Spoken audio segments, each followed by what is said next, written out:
लिखा यूं है, ना प्रियतम की आस थी मुझको, ना प्रेमी की चाह थी मुझको, आज़ादी की भूख थी मुझको और उड़ने की प्यास थी मुझको।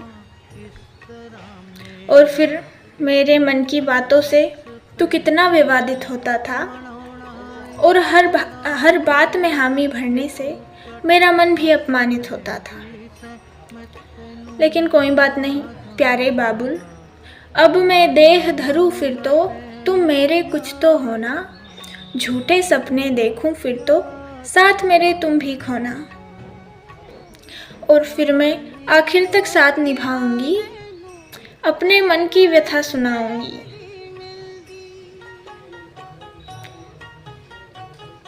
तुमने जो मुझको पढ़ाया है, कुछ वर्षों तक बैठा कर खिलाया है, मैं चाहती हूँ इसके बदले तुमको दूना दाम मिले, पगड़ी ऊंची रहे तुम्हारी और समाज से भर भर कर सम्मान मिले।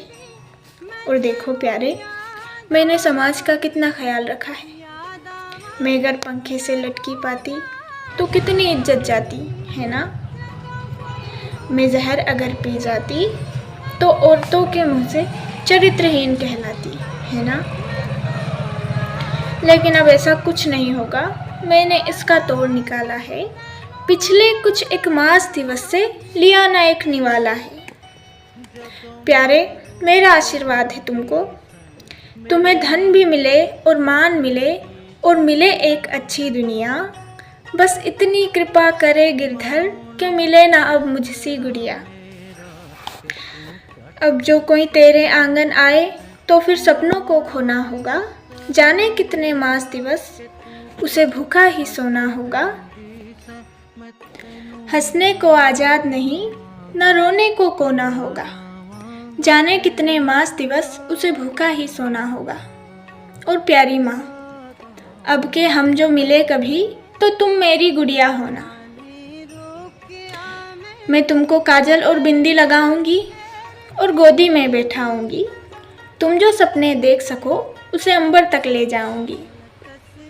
मैं तुम्हारी नन्ही सी मुस्कान के खातिर जग को आंख दिखाऊंगी। और रोने को जब जी चाहे मेरी बाह पकड़ कर रो लेना।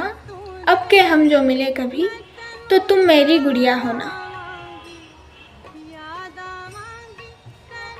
बात पूरी हुई। उसका एक हाथ सहेली के हाथ में था और दूसरा सहेली के गाल पर, और वो चुप हो जाती है। उसका भूख से तड़पता शरीर सो जाता है। सहेली का बचपन भी उसी के साथ खो जाता है और समाज जो चाहता है वो हो जाता है। अंतिम पत्र।